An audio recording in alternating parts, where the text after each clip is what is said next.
하나님 말씀 사도행전 13장 4절부터 12절입니다. 바나바와 사울은 성령이 가라하고 보내심으로 실루기아로 내려가서 거기에서 배를 타고 키프로스로 건너갔다.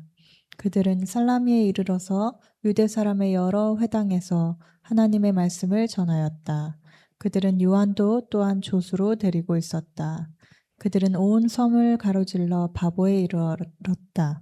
거기서 그들은 어떤 마술사를 만났는데 그는 거짓 예언자였으며 바예수라고 하는 유대인이었다. 그는 총독 서기오 바울을 늘 곁에서 모시는 사람이었다. 이 총독은 총명한 사람이어서 바나바와 사울을 청해서 하나님의 말씀을 듣고자 하였다.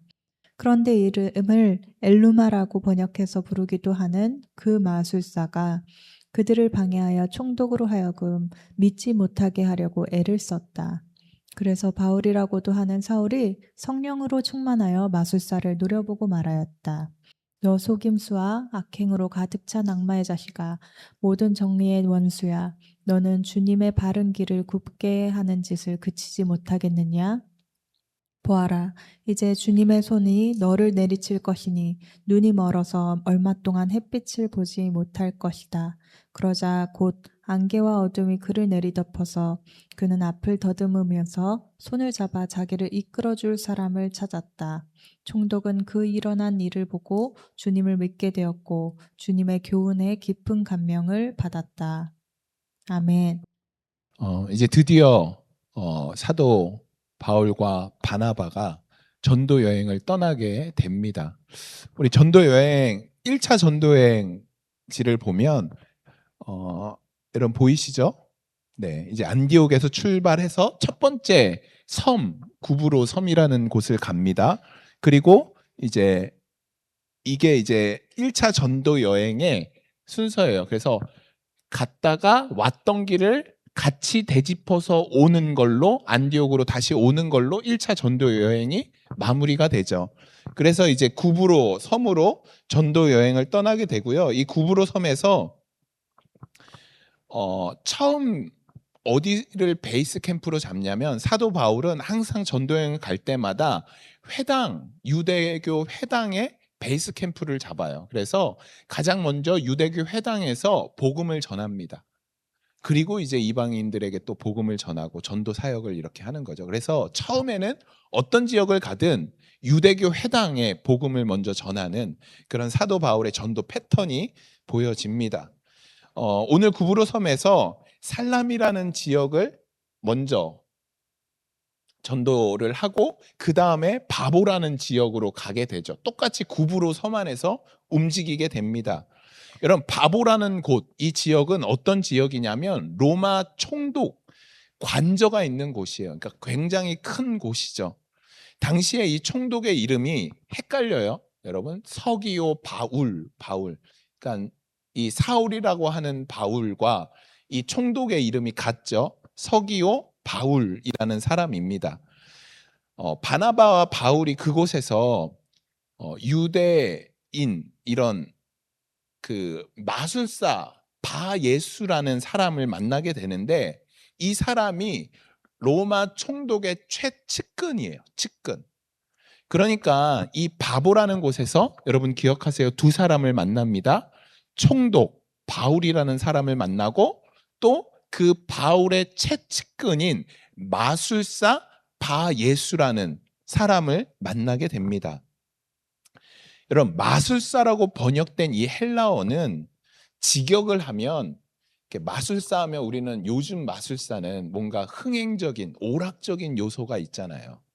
그런데 이 당시에 마술사는 그런 사람들이 아니라 무당, 직역하면 점성술사, 그러니까 약간 이런 종교적인 색채가 더 많은 그런 인물. 그러니까 이 총독 바울의 최측근인 사람이 무당, 점성술하는 점치는 사람이었다라는 것을 우리가 기억하면 좋을 것 같습니다. 그래서 성경은 그를 가리켜 바예수라는 그 점성술 마술사 그 사람을 가리켜 뭐라고 얘기하냐면 거짓 예언자다, 거짓 선지자다라고 말씀하고 있는 것입니다.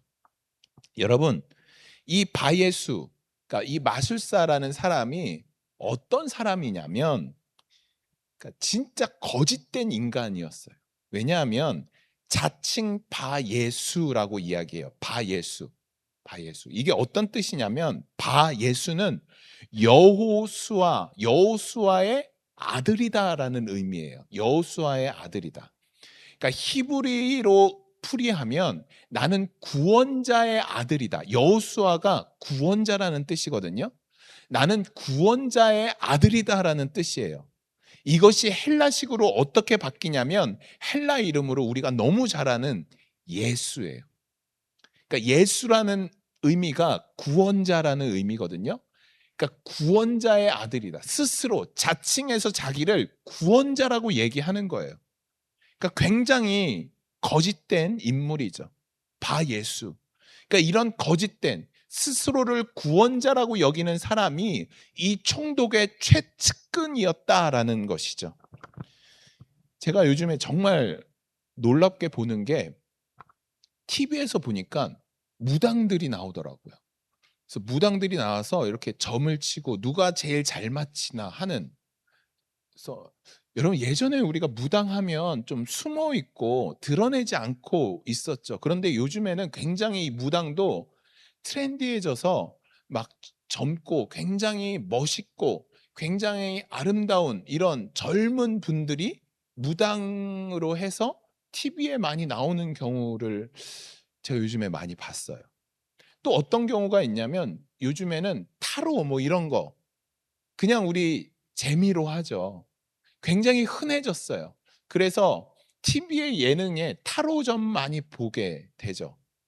또 연말이나 연시 되면 내년이나 또 초 이렇게 하면 이렇게 관상 이렇게 보는 사람들이 예능에 출연해서 이렇게 연예인들 관상도 봐주고 물론 재미로 본다라고 얘기하지만 우리 삶 가운데 이런 무당이나 뭐 타로점 이런 것들이 우리 삶 가운데 굉장히 가까이에 있고 또 여러분 정치인들이나 또 유명한 사람들 옆에는 항상 그런 무당이나 이런 사람들이 있다라는 것을 우리가 요즘 많이 접하게 되죠.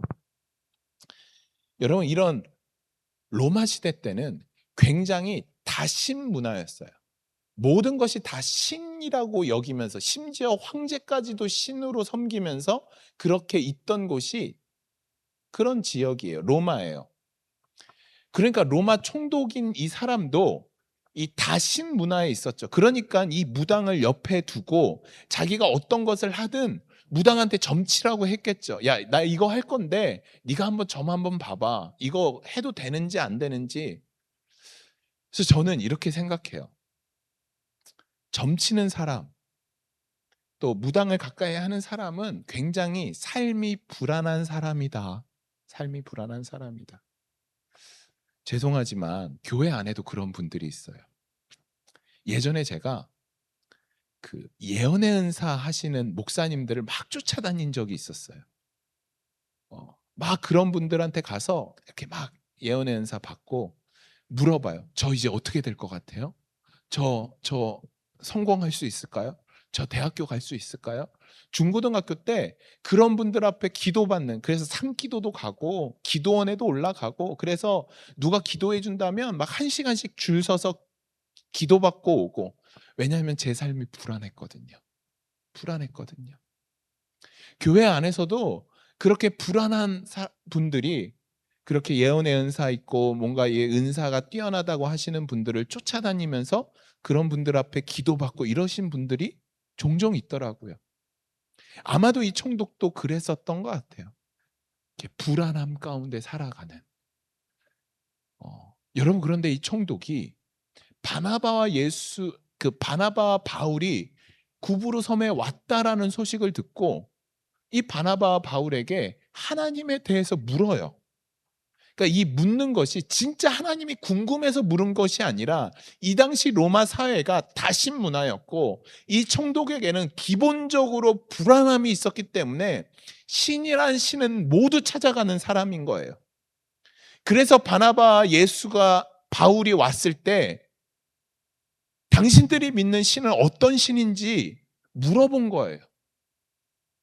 그런데 바나바, 바울의 입장에서는 이거 웬 떡이에요. 복음을 전할 수 있는, 그것도 그 당시 총독이라는 최고 높은 신분을 갖고 있는 이 총독에게 복음을 전할 수 있는 기회인 거예요. 얼마나 기뻤겠어요. 처음 전도 여행에 갔는데 진짜 이게 대박이 걸린 거죠. 아마 바나바와 바울은 심장이 떨렸겠죠. 그리고 그 총독에게 가서 복음을 전하기 시작한 거죠. 그런데 뜻하지 않는 복병이 등장을 하는 거예요. 그 말씀이 8절이죠. 그런데 이름을 엘루마라고 번역해서 부르기도 하는 그 마술사가 그들을 방해하여 총독으로 하여금 믿지 못하게 하려고 애를 썼다. 여러분, 이 복병이 누구냐면 마술사 바 예수예요. 마술사 바 예수. 총독의 측근이었던 사람. 왜 방해를 했을까요? 오늘 말씀에 방해하다, 믿지 못하게끔 했다. 이 번역이 무엇이냐면 말씀을 왜곡했다라는 의미예요. 말씀을 왜곡한 거예요. 바나바와 바울이 복음을 전하는데 이 복음을 옆에서 에이 저거 잘못된 말이에요. 잘못된 말이에요. 그러면서 자꾸 이 복음을 왜곡시키는 거예요. 이 바예수, 마술사 바예수가 왜 그랬을까요? 총독 옆에서 총독에게 자기가 점치고 이렇게 하면 큰 게 떨어지는 거예요. 자기가 떨어지는 게 그동안 많았어요. 그런데 보니까 이 바나바와 바울은 보통 사람들 같지가 않아요.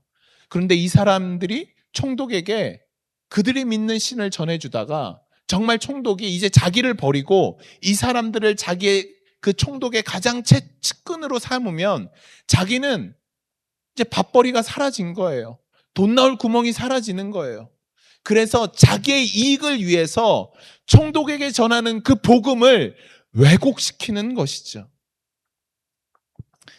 여러분, 우리는 하나님의 말씀을 자기 이익에 맞게 왜곡시키는 경우가 종종 있어요.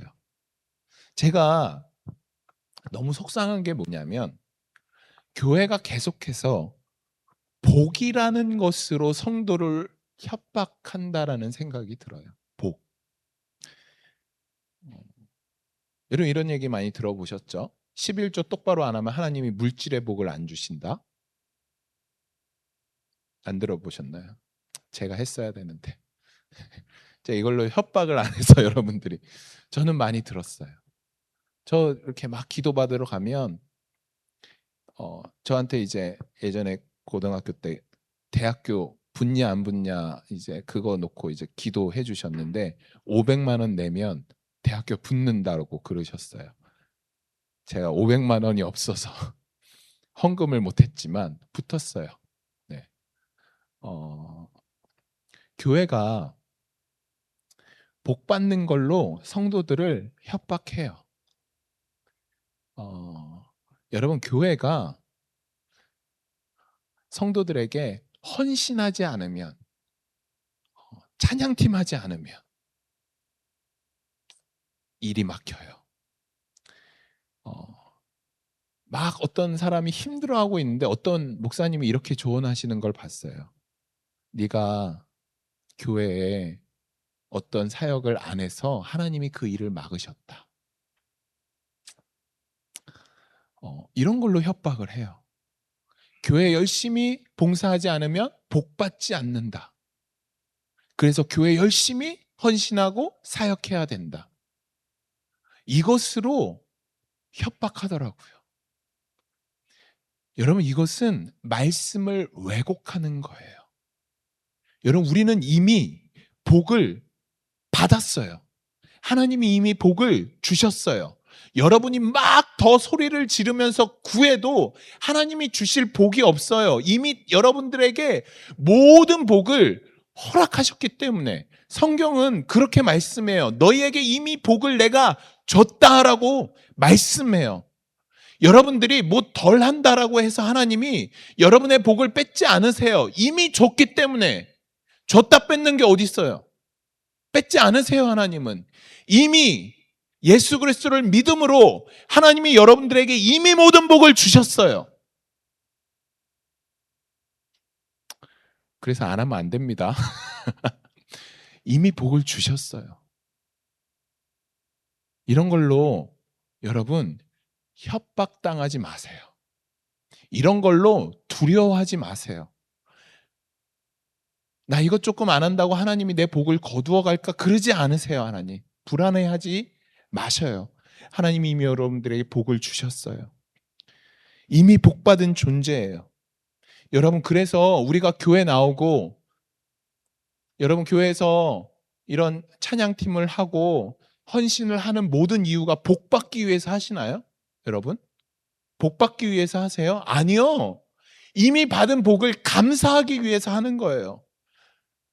감사하는 거예요. 하나님. 하나님 나에게 이런 복을 주셨기 때문에 하나님 감사합니다. 그 감사로 인해서 그냥 하나님 찬양팀으로 하는 거예요. 식당에서 봉사하는 거예요. 차량 주차하는 거예요. 감사의 표현이에요. 복받기 위해서 하는 것이 아닌 것이에요.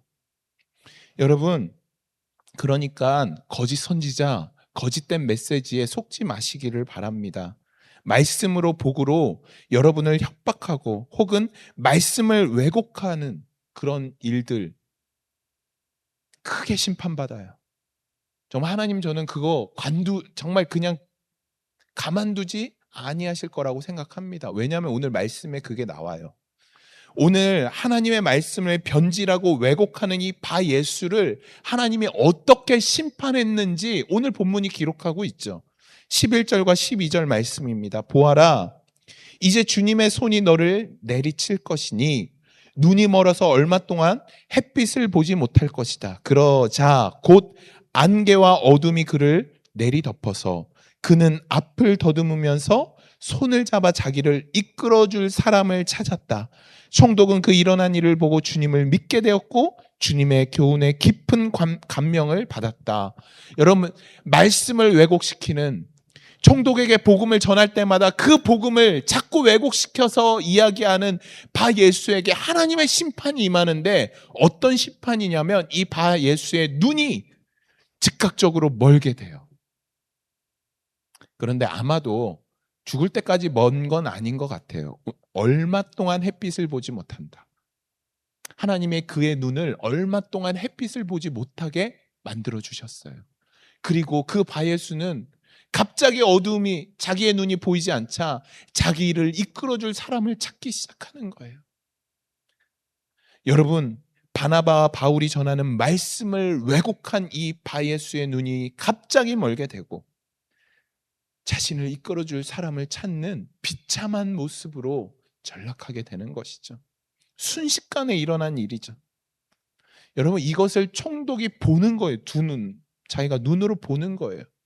그러니까 하나님을 믿지 않을래야 않을 수가 없는 것이죠. 그 놀라운 사건을 통해서 총독이 하나님을 믿게 되는 것이에요. 여러분, 어떻게 이런 일이 가능할 수 있었을까? 어떻게 이런 역사가 일어날 수 있었을까에 대한 이유가 9절에 등장을 합니다. 9절이죠. 바울이라고도 하는 사울이 성령으로 충만하여 마술사를 노려보고 말하였다. 여러분, 바울이 단순히 하나님의 말씀을 지적 호기심으로 대하려는 그 총독을 외면하지 않았어요. 그리고 그를 하나님의 국률한 마음으로 복음을 전하기 시작했는데 바 예수가 그 말씀을 왜곡시키죠. 여러분, 바울 안에 이 성령의 충만함이 있었기 때문에 그 총독을 외면하지 않았어요. 그리고 그 말씀을 왜곡시키는 그 마술사를 가만히 두고 볼 수 없었던 것이죠. 그 모든 일을 행한 일은 그 바울 안에 있는 성령님이 그 모든 역사를 복음을 총독에게 전하시고 그 바 예수의 눈을 멀게 하신 그 모든 일은 바울 안에 있는 성령님께서 하셨다라는 것이죠. 여러분, 마태복음 18장 6절에 이 말씀이 있는 거 아시나요? 제가 읽어드릴게요. 바울이라고도 하는 사울이 성령으로 충만하여 마술사를 노려보고 말하였다. 그 성령을 회방하는 일들이 마태복음에 나와요. 나를 믿는 이 작은 사람 가운데 하나라도 걸려 넘어지게 하는 사람은 누구라도 차라리 그 목을 큰 맷돌을 달고 깊은 바다에 빠지는 편이 낫다. 우리 이 말씀 다 알죠? 연자맷돌에 목 매달아서 물에 빠지는 게 낫다. 여러분, 이 말씀은 하나님의 말씀을 왜곡하는 자, 복음을 전하는데 그 복음을 방해하는 자, 그 사람에게 하나님의 무서운 심판이 있을 거야라는 말씀인 것이죠. 성령님께서 당신의 말씀을 왜곡하고 방해하는 바 예수에게 임하셨기 때문에 갑자기 그의 눈이 멀게 된 것이다. 여러분, 특별히 오늘 말씀에서 우리가 주목해야 되는 것이 있어요. 오늘 본문 9절부터 성경이 바울을 사울로 불렀어요. 그 전에는 이 바울을 뭐라고 성경이 기록하고 있었냐면 사울, 사울, 사울이라고 얘기해요. 그런데 오늘 본문 9절부터 이 말씀, 이 사울이라는 이름을 뭐라고 표현하기 시작하냐면 바울로 이야기하기 시작해요. 여러분, 바울의 본래 이름은 사울이었어요. 제가 지난번에 설명했듯이 사울은 바울이 베냐민 지파에 속한 사람인데 이 베냐민 지파의 최초의 왕, 이스라엘의 최초의 왕이 사울이에요. 그러니까 그의 부모는 이 아이가 커서 나중에 사울 왕처럼 아주 큰 자가 되길 원했어요. 그리고 자신도 그렇게 큰 자가 되기 위해서 엘리트 코스만 밟고 지냈어요. 자기의 꿈은 사울처럼 큰 자가 되는 것이었죠. 그래서 자기를 스스로 큰 자라고 여기면서 그의 인생을 살기 시작했던 것이죠. 그런데 그의 인생이 사울일 때는 성령 충만할 수 없었어요. 왜냐하면 그의 인생에 가장 중요한 존재는 하나님이 아니라 자기 자신이었기 때문에 자기 자신이 큰 자가 되기 위해서 무엇을 하든 자기의 큰 자가 되기 위한 노력이에요. 공부를 해도 내가 큰 자가 되기 위해서, 밥을 먹어도 내가 큰 자가 되기 위해서, 어떤 일을 해도 내가 큰 자가 되기 위해서 자기의 모든 삶의 중심은 내가 큰 자가 되기 위해 그렇게 살았기 때문에 그의 인생은 성령 충만할 수 없었어요. 그런데 그가 예수님을 만나고 인격적으로 만나고 그의 삶에 예수 그리스도가 주인 되기 시작하면서 내가 큰 자가 아니구나. 내 안에 계신 예수 그리스도가 큰 자구나. 내 인생의 중심이 내가 되면 안 되는구나. 내 인생의 중심은 오직 예수가 되어야 되는구나. 그래서 자기의 이름을 바울이라고 이야기하는 거예요. 바울의 뜻은 지극히 작은 자, 지극히 작은 자. 이제 사울은 자기를 스스로 큰 자라고 여기며 살아가는 인생이 아니라 자기를 스스로 작은 자, 지극히 작은 자라고 여기며 살아갈 때 그의 중심 가운데 성령이 임하시게 되고 성령 충만한 인생이 되기 시작한 것이죠. 여러분, 그래서 오늘 본문 9절부터 이제 사울을 사울이라고 부르지 않고 바울이라고 성경이 칭하게 되는 것입니다. 제가 요즘에 그런 걸 많이 깨달아요. 우리가 요즘 중보기도 많이 하잖아요. 아프신 분들을 위해서 중보기도 많이 하잖아요. 기도를 한다, 중보기도를 한다라는 것은 어떤 시작이냐면 내가 할 수 없다에서 시작하는 것 같아요. 우리가 기도하는 이유가 무엇인가요? 내가 할 수 없기 때문에 기도하는 것이죠. 제가 요즘에 가장 많이 이렇게 입 밖으로 내는 말이 뭐냐면 우리의 손을 떠났습니다. 우리가 할 수 없습니다. 이 말이에요. 진짜 우리가 할 수 없는 일인 거죠. 기도는 내가 할 수 없다에서 시작하는 거예요. 내가 지극히 작은 자입니다라는 고백을 통해 시작하는 것이죠. 여러분, 그래서 기도해야 하나님이 일하셔요. 여러분이 기도하기 시작할 때 하나님이 일하시기 시작합니다. 왜냐하면 내가 스스로를 큰 자라고 여길 때는 하나님이 일하실 수 없어요. 하나님이 역사할 수 없어요. 왜냐하면 내가 다 하니까. 내 능력과 내 힘을 의지하기 시작할 때는 하나님이 끼어들 틈이 없어요. 그런데 그 주님 앞에 하나님, 나는 지극히 작은 자입니다. 하나님, 나는 아무것도 할 수 없습니다. 이 고백을 드리며, 그래서 내가 주님 앞에 무릎 꿇고 주님 앞에 기도합니다 할 때, 그래, 사랑하는 아무개야, 이제 내가 일하기 시작할게. 내가 역사하기 시작할게. 여러분 삶에 큰 산이 있으신가요? 이건 내가 도저히 넘지 못할 것 같아. 그 큰 산 때문에 많은 사람들이 공황장애를 느낀대요. 야, 이건 내가 할 수 없을 것 같아. 그 큰 산 때문에 좌절하고 낭망한대요. 무기력증에 빠진대요. 여러분, 우리는 이 비밀을 알죠. 큰 산을 넘을 수 있는 비밀을 알죠. 여러분 삶 가운데 그 큰 산이 있다면 하나님 앞에 무릎 꿇고 기도할 때 하나님이 뭐라고 말씀하시는 줄 아시나요? 큰 산아 평지가 될지어다. 스룹바벨에게 하나님이 말씀하신 것이죠. 그러니까 큰 산이 평지가 되었대요. 하나님의 말씀으로. 여러분 앞에 있는 그 큰 산이, 주님 앞에 여러분이 기도하기 시작할 때 하나님은 그 큰 산을 평지로 만들어 버릴 수 있는 분이심을 우리가 기억하셔야 되는 것이죠.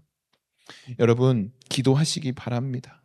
우리가 기도할 때 하나님이 일하기 시작하십니다. 말씀을 마무리하도록 하겠습니다. 여러분, 성령 충만의 시작은 다른 것이 아니에요. 내 주님이 내 삶 가운데 필요합니다. 이 기도에서 성령 충만이 시작됩니다. 바울이 스스로를 큰 자라고 여기며 살 때는 절대로 성령 충만할 수 없어요. 그런데 그가 스스로 나는 작은 자입니다 고백하기 시작할 때 성령 충만하기 시작했어요. 그렇기 때문에 나를 작은 자로 여기며 하나님 말씀 가운데 내가 언제든지 주님이 말씀하시면 내가 멈출 수 있습니다. 주님이 가라 하시면 내가 갈 수 있습니다. 그런 100%의 순종의 마음으로 주님이 주인된 삶을 살기로 결정하는 우리 모두에게 주님이 주님의 영을 부어주실 거예요. 성령 충만한 삶. 그럴 때 나 자신의 경험과 능력이 더 중요하면 그 크신 주님을 경험할 수 없습니다. 그래서 시편 37편 5절 말씀에 이 말씀이 있죠. 내 길을 주님께 맡기고 주님만 의지하여라. 주님께서 이루어 주실 것이다.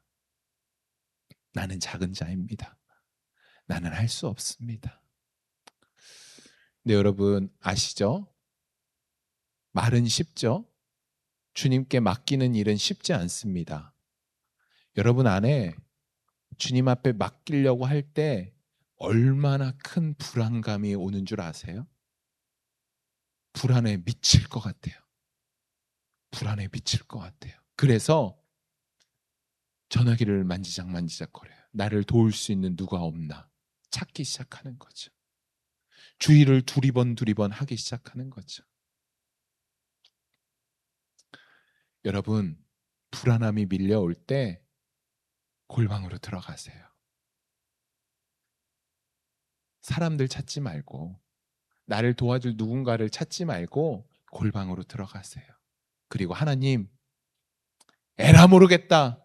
주님께 맡깁니다. 주님 일하여 주시옵소서. 그때 주님이 주시는 평안함을 경험하게 될 것입니다. 하나님 앞에 맡기는 것, 하나님 앞에 의지하는 것, 그때 주님이 이 모든 것을 내가 이룰 것이다 하시는 그 주님의 음성을 듣고 믿음으로 반응하는 저와 여러분 되시기를 간절히 소망합니다. 우리 이 시간 기도하실까요? 바울이 성령 충만할 수 있었던 건 스스로를 이제 더 이상 자신을 큰 자라고 여기지 않고 자기를 작은 자라 여겼을 때 성령 충만할 수 있었음을 여러분 기억하시고, 내가 할 수 있는 것, 나의 능력, 내 힘, 주님 발 앞에 내려놓고 주님을 전적으로 의지하기를 소망합니다. 주님 앞에 나아갑니다. 주님께 나아갑니다. 여러분 그렇게 기도하며 나가도록 하겠습니다. 함께 기도하겠습니다. 하나님 감사합니다.